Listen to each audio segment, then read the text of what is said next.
السلام علیکم رحمۃ اللہ وبرکاتہ۔ سمندر کے کنارے والے شہر میں دو سوداگر رہتے تھے۔ وہ ایک دوسرے کے پڑوسی تھے، دونوں ہی امیر تھے۔ سرسبز باغیچوں کے بیچوں بیچ ان کے شاندار محل پارے کی طرح چمکتی ہوئی نہروں میں اپنی جھلک دکھاتے تھے۔ درختوں کے تنوں میں رسیاں باندھ کر جھولے ڈال لیے جاتے اور ان گھروں میں رہنے والے بچے دن بھر جھولا جھولتے تھے۔ انہیں دنیا کا کوئی اور کام ہی نہیں تھا۔ کھا لیا، پی لیا اور کھیل کود کر سارا دن گزار دیا۔ رات ہوئی، پڑھ کر سو گئے۔ بچے بھی بڑے خوبصورت اور پیارے تھے، وہ ہم خیال بھی تھے۔ وہ اپنے اپنے محل سے نکل کر کسی ایک باغیچے میں جمع ہو کر اکٹھے کھیلا کرتے تھے۔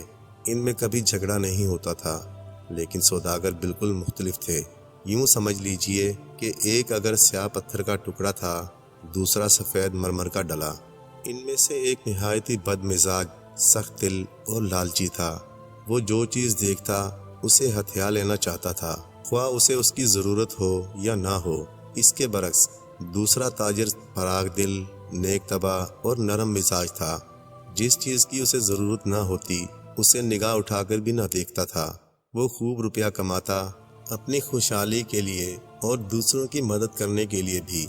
ان دنوں جب تجارت کے بارے میں بات چیت ہوئی تو لالچی سوداگر ذرا رعایت نہ برتتا تھا، اس طرح اکڑ جاتا جیسے کوئی واقفیت ہی نہیں ہو۔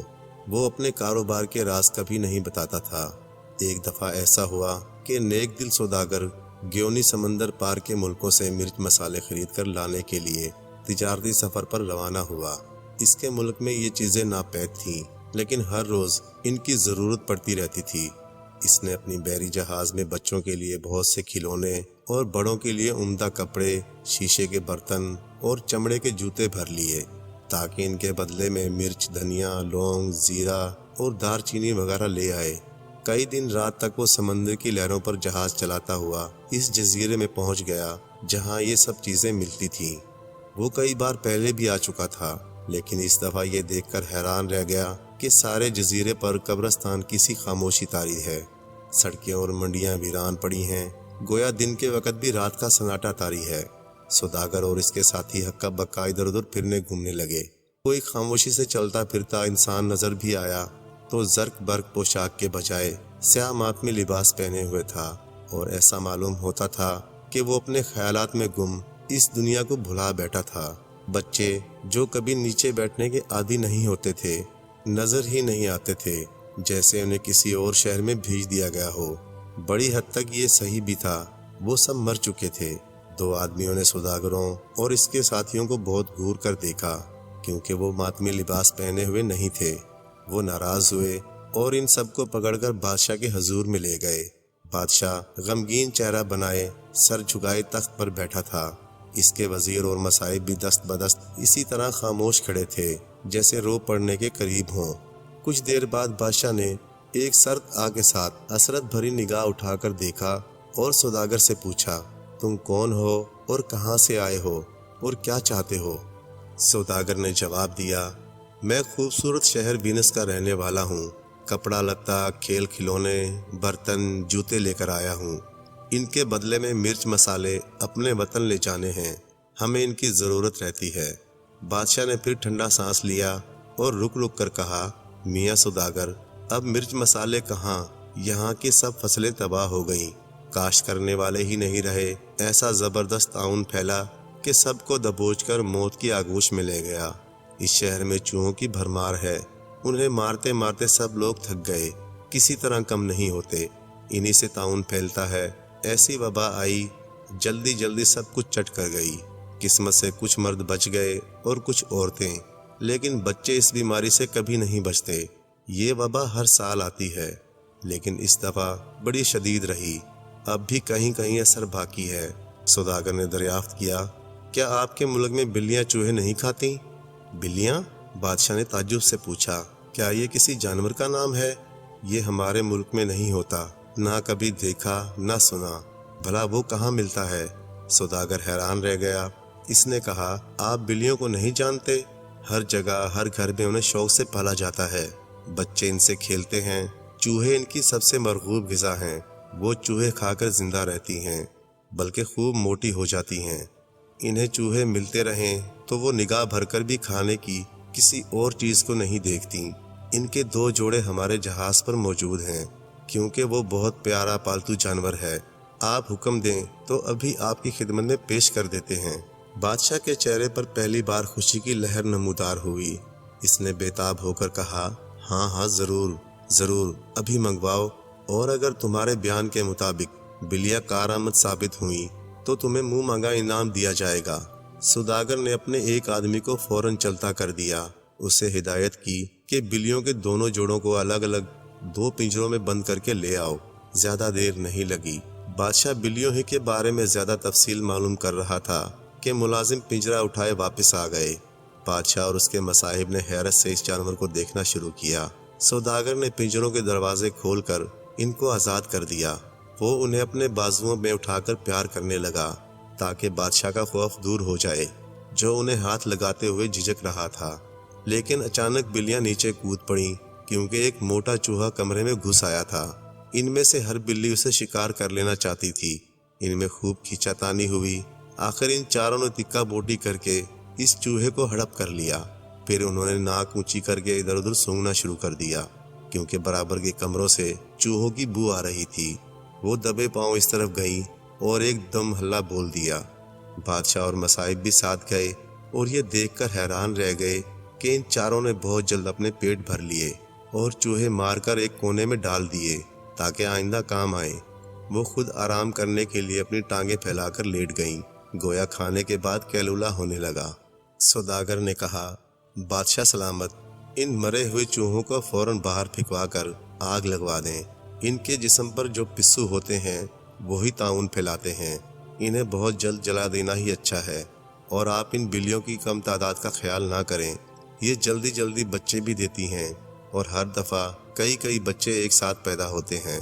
اس طرح اگلے خراب موسم تک آپ اپنے دشمن یعنی جان لیوا بیماری کا مقابلہ کرنے کے لیے پوری ایک فوج تیار کر لیں گے۔ بادشاہ نے خوش ہو کر سوداگر کی ہدایت پر عمل کرنے کا حکم دیا اور پھر سوداگر کو مخاطب کر کے کہا، اے ہم کو مصیبت سے نجات دلانے والے انسان، بتا تیری انمول بلیوں کے بدلے میں ہم تجھے کون سے تحفے دیں؟ ہمارے پاس سونے چاندی اور ہیرے جواہرات کی کمی نہیں، تم سب اپنے تھیلے بھر بھر کر ساتھ لے جاؤ۔ آئندہ آؤ گے تو ہم مرچ مسالہ بھی دیں گے، اس دفعہ مجبور ہیں۔ چنانچہ سوداگر اور اس کے ساتھیوں نے دل کھول کر سونے چاندی کے زیورات اور ہیرے جواہرات اتنی مقدار میں اٹھا لیے جن کو بمشکل وہ کمر پر لاد کر لے جا سکتے تھے۔ ان کی خوشی کی انتہا نہ تھی، اور جب وہ اپنے وطن واپس پہنچے، گھر والوں نے وہ قیمتی سامان دیکھ کر خوشی سے ناچنا شروع کر دیا۔ بچے گھر کے بہدی کہلاتے ہیں، ان سے کوئی راز چھپا نہیں جا سکتا، اور نہ ان میں راز چھپانے کی صلاحیت ہوتی ہے۔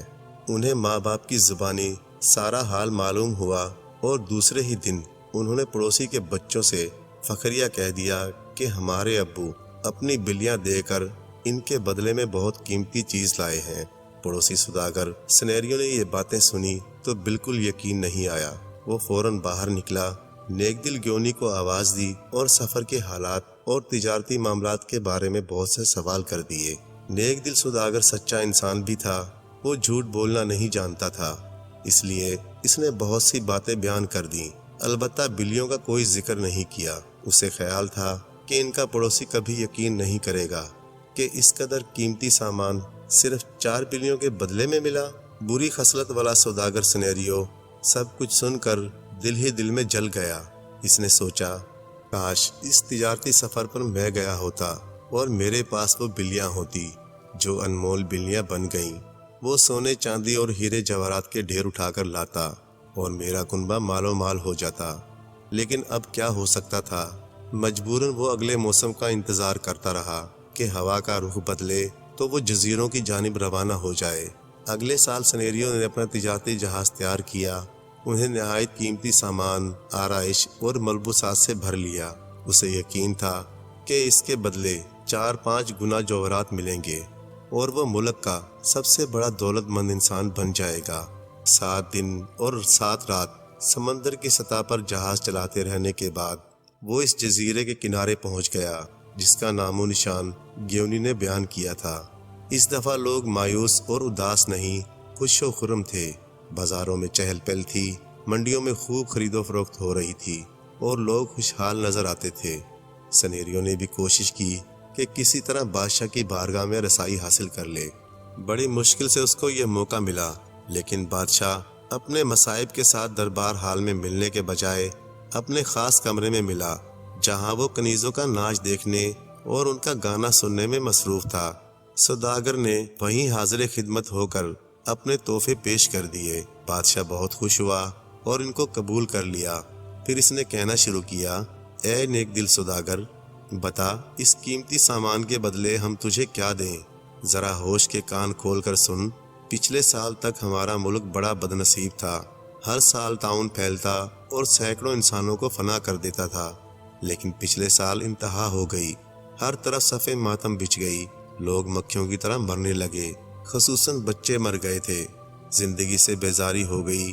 عین اسی وقت ایک سوداگر ہم سے مرچ مسالے خریدنے آیا تھا، لیکن یہاں ایسی کوئی چیز منڈیوں میں نہیں تھی، کیونکہ سب کام کرنے والے مر چکے تھے اور کھیتی باڑی تباہ ہو چکی تھی۔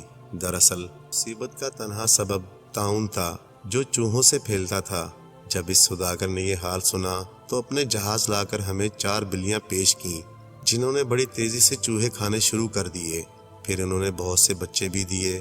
ان سب نے مل کر چوہوں کا خاتمہ کر دیا۔ طاعون کی وبا ہمیشہ کے لیے ہمارے ملک سے مٹ گئی۔ ہمارا ملک نئے سرے سے خوشحال ہو گیا۔ پچھلی باتوں کا خیال کر کے دکھ ہوتا ہے، لیکن بہتر زمانے کی امید اطمینان بخش ہے۔ میرا خیال ہے کہ تمہارے ملک میں بھی چوہے بہت ہوں گے اور ضرور طاعون پھیلتا ہوگا۔ ہم ان انمول بلیوں کا جوڑا تمہارے تحفوں کے بدلے میں پیش کر سکتے ہیں، کیونکہ ہمارے ملک میں ان کی تعداد اب کافی ہو چکی ہے۔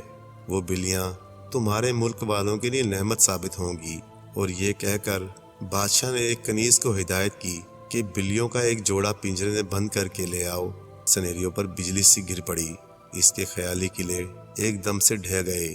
وہ یہ بھی جانتا تھا کہ بادشاہ کے تحفے پر انکار یا اعتراض تو کیا، ناپسندیدگی کا اظہار کرنا بھی موت کو دعوت دینا ہے۔ لہٰذا اس نے دم خود ہو کر ان انمول بلیوں کا پنجرا قبول کر لیا اور بادشاہ کو دعائیں دیتا ہوا رخصت ہو گیا۔ واپسی کے لیے جب اس کا جہاز چل کر دور سمندر میں پہنچ گیا تو سب سے پہلا کام اس نے یہ کیا کہ ان بلیوں کو، جو بادشاہ کے نزدیک انمول تحفہ تھیں، پنجرے سمیت پانی کی لہروں میں پھینک دیا۔ وطن پہنچ کر اس نے اپنی جیب مٹانے کے لیے اپنے پڑوسی گیونی سے صرف یہ کہہ دیا کہ موسم کی